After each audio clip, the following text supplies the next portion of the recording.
Alright, so today I'm just painting up this unit of Ork Nobz. So these are I guess part of a box where you get these 5 models plus another one. I've already painted the other one. I'm planning on doing these ones the same way. So what I've done is I've undercoated them with grey sear spray, which is like a very light grey. Even though a lot of these models are going to be fairly dark, with the type of colours I'm using, this contrast paint really darkens the model down before you put metallics and things on there. So what I've done after that, just these green bits here, you can see on the arms and the face and so on. So that's also a contrast paint of Plague Bearer. Then I'm going to put this wash, or this shade over it, this green one, that really greens it up but darkens it down. And then I'll put another shade over it later to darken it again. And this is the sort of final result. You get that kind of, I don't know if that focuses or not, but you get that kind of darker green skin. Now this was a model that was also undercoated in the same white as these ones. And I'm going for this rusty metal effect. So everything's all old and rusty and yeah, a bit thrown together. So that's the outcome I'm going for. So the next thing I'll do is I'll put on this green wash. I'll just put that on straight from the bottle. And I'm doing this next because I think it's a bit easier to put this layer down on the skin areas before I move on to armour panels and so on, because I'll be doing them black, and you see where if I make a mistake or if I just, something like that, it doesn't matter, because when the black goes on there, that'll, the black will completely wash that out. Whereas if you get black on the skin, you have to sort of go back a few steps to fix it. So I'm doing the sort of lower parts of the recesses first. Parts are a little bit harder to reach, especially on this model. It's probably just because of the way I built it. You see, it's quite congested around here. So, it won't be easy to get a brush in there and do anything detailed.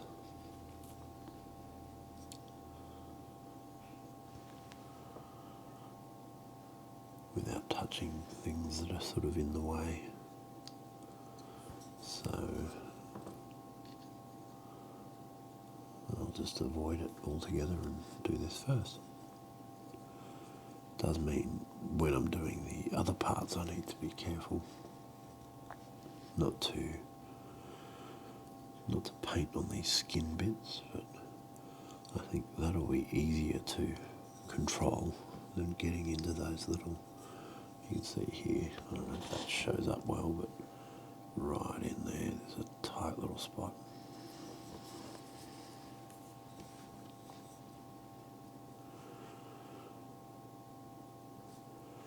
And I've actually found that this I guess, method or technique is very quick,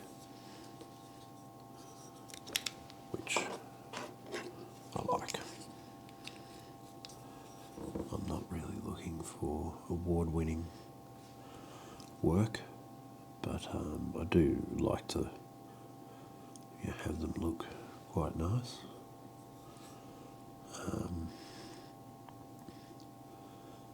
I still apply the 3-foot rule.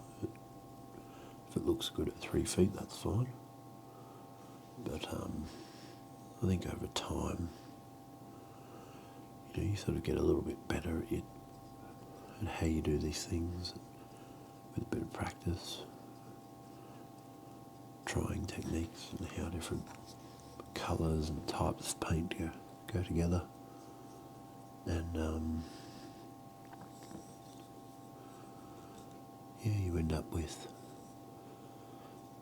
doing a little better than just the 3-foot rule, which is good. But unless I'm not really going to try to win any painting competitions, I don't think I'm up to that standard. So, I just want them to look, I guess, good enough that I enjoy having them, but also that I enjoy the process of painting.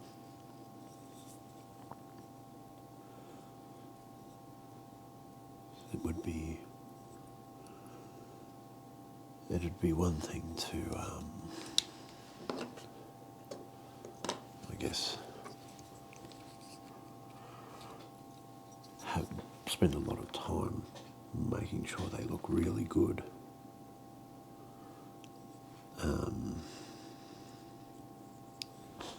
But if you're not enjoying it, then what's the point? It's a hobby after all.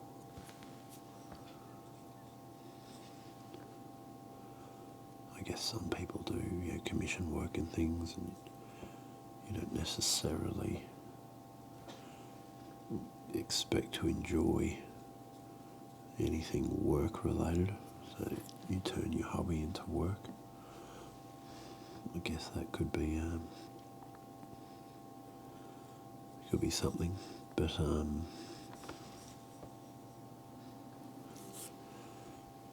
even then, I don't think you'd do commission work for people if you didn't at least enjoy the process to some degree. There's much more efficient ways to make money out there than painting for people. Ask any commission painter and they'll tell you. So there's still a bit of a love for the process, I guess.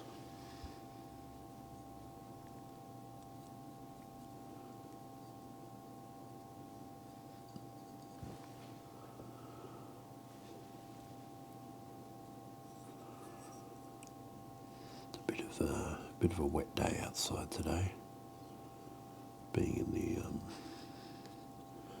southern hemisphere and all. Mid-July is pretty cold down here, and what better way to pass the time on a wet day if you've got nothing else to do? Painting some models. So that's the sort of green. You can see the change from that yellow to green. By rights, you could just leave it at that. Once it dries, it looks alright. It's pretty green, but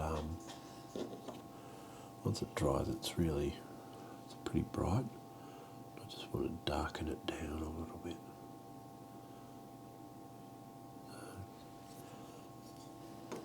Yeah.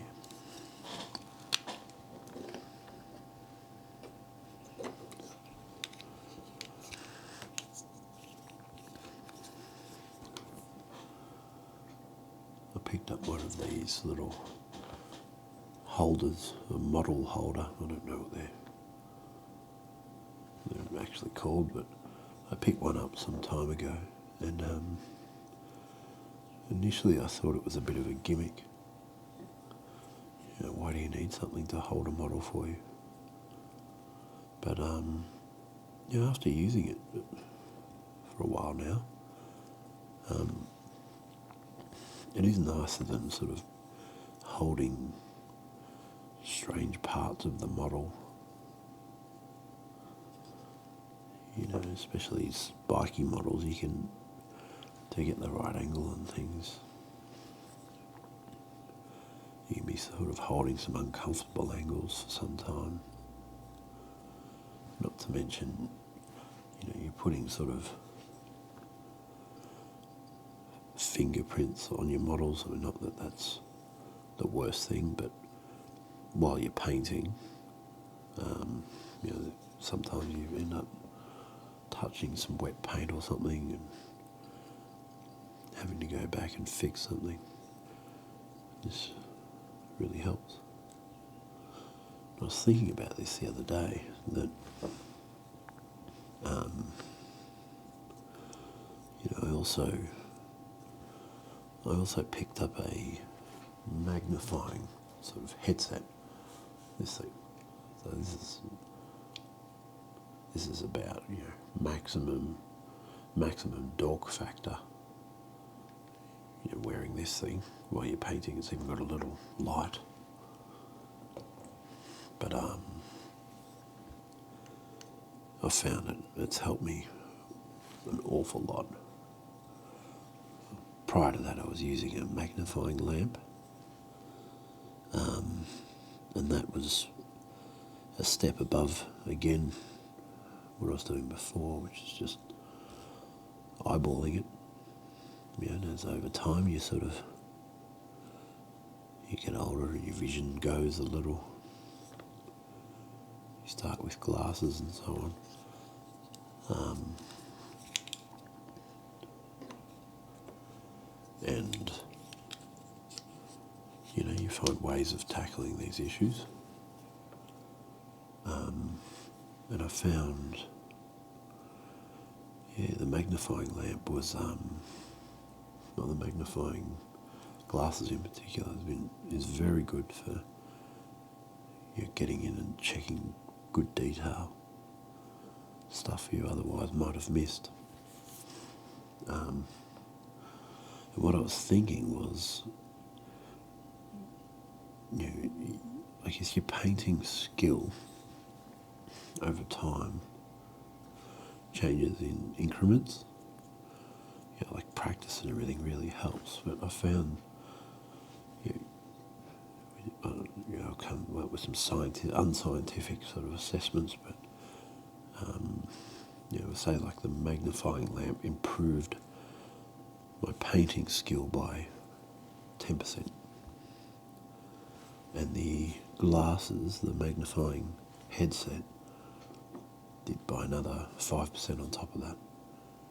And this paint holder thing did another 5% again.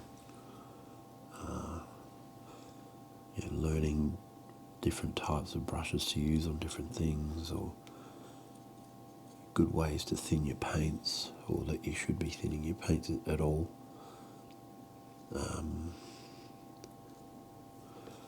How different types of paints work, how to keep your brushes, I guess, extend the lifespan of your brushes by how you use them and clean them. All these things add up together, and you produce a better result over time with these incremental compounding changes. And it's good because this is a hobby that helps, I guess, demonstrate that effect. I guess you get a similar thing with training for sports, things like that. Over time you get better and you practice and you produce a better outcome. You're better at running or whatever. And you can see the result. You're more successful, but we live very much in a time of expectation. Things are expected to happen immediately.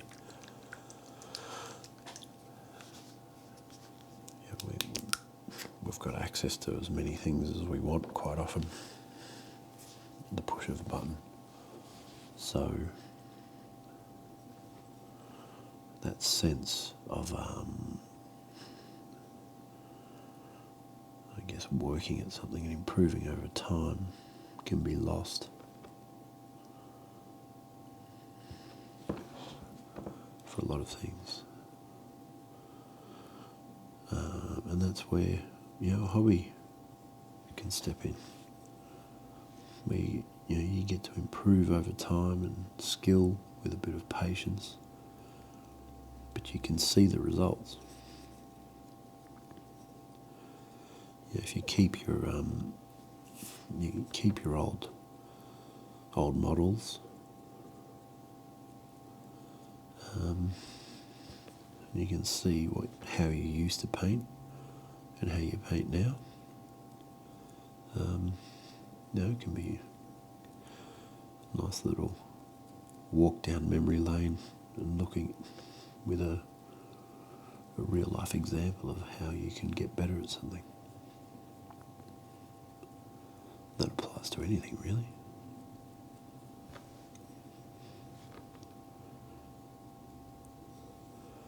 So now I'm just putting a bit of this black Templar contrast paint on. And you can see it's not a lot of you people may know about this stuff already anyway, but it's not a paint, it's more sort of halfway between a paint and a wash.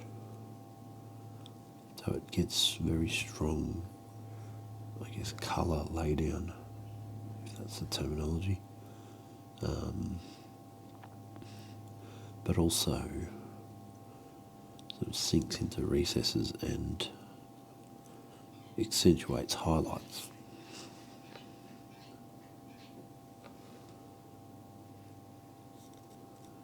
So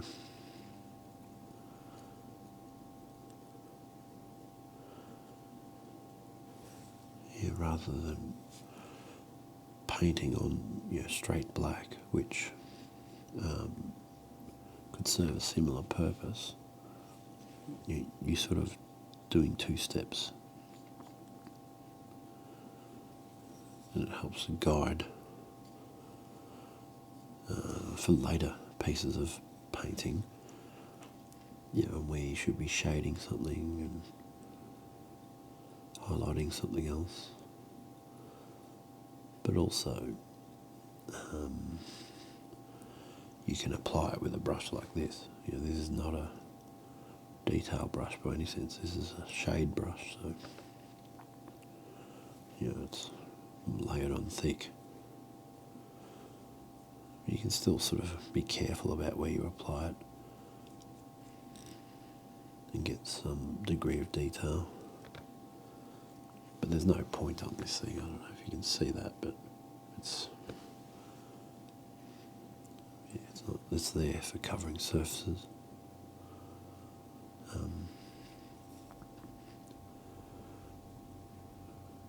Normally at this point I'd probably be putting on my magnifying headset just so I don't stuff anything up, but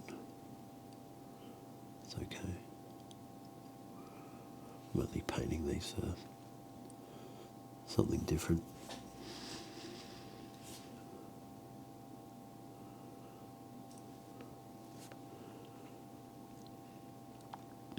I actually hadn't painted anything in quite a while prior to this.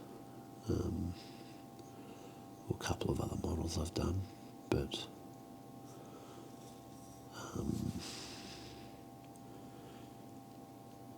just took a bit of a break. I don't know if it was deliberate, it was more, you just sort of change interests over time. Interested in something here and something there. Then I went to a gaming club not far from where I live, a few weeks ago, and had a game. Went there a couple of weeks in a row. First time was just to have a look, meet some people, and it was good. I had a game the second time, and then lo and behold, I'm painting again. So, yeah, there's even something to be said there about motivation. If you want to get something done, you have to kind of trick yourself. You know, how do you produce motivation?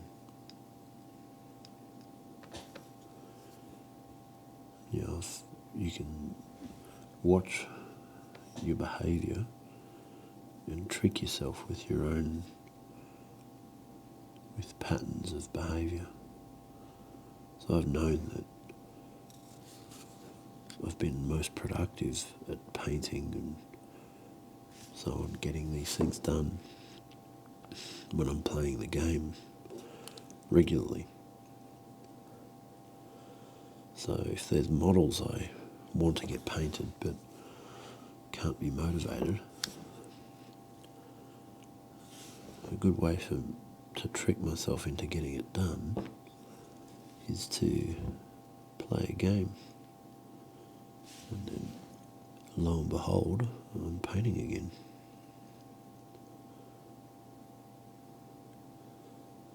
And that's the sort of, I guess, advice I give people who come and go in the hobby, whose motivation moves like anyone else's. So if they want to do it, they need to work out how they can trick themselves into it. But also, very big thing is not biting off more than you can chew. I've known people who buy, an entire army worth of models at a time, and they start painting a few and then realise it's all too hard and put it away. Because it can be a bit daunting when, you get 4 or 5 models painted and you've got another 50 to go or 100 to go. And those 4 or 5 took hours, and you've got kids, and it's hard to find time for anything. But it feels a lot less daunting if you just do it a piece at a time. It might take you years, but you get it done.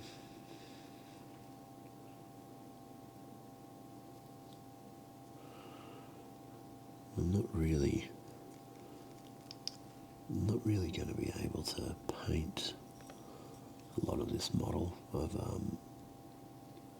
gone in a bit quick with the black contrast because the wash hasn't dried yet. So where I get to the edge of things like this leather vest where the green wash is pooling,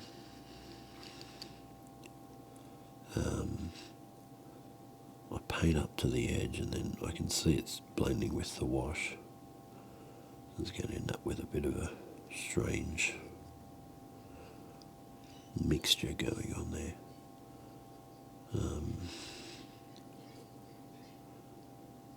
All these sort of interfaces between the two colours.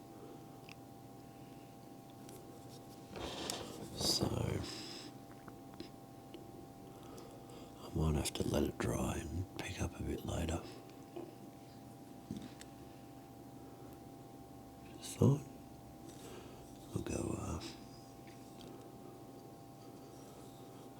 go watch some TV or see what the rest of the family's doing. So a lot of black. It's all shiny because of it's not dry yet, but green and black so far. But eventually I'll paint those blacks with a bit of metal and then I'll sort of go through some different browning layers on there and make it look like rust. I haven't done rust before I did that other model, and I quite enjoyed it. I like the outcome. I think most of the stuff I paint is very clean, very I guess polished and highlighted.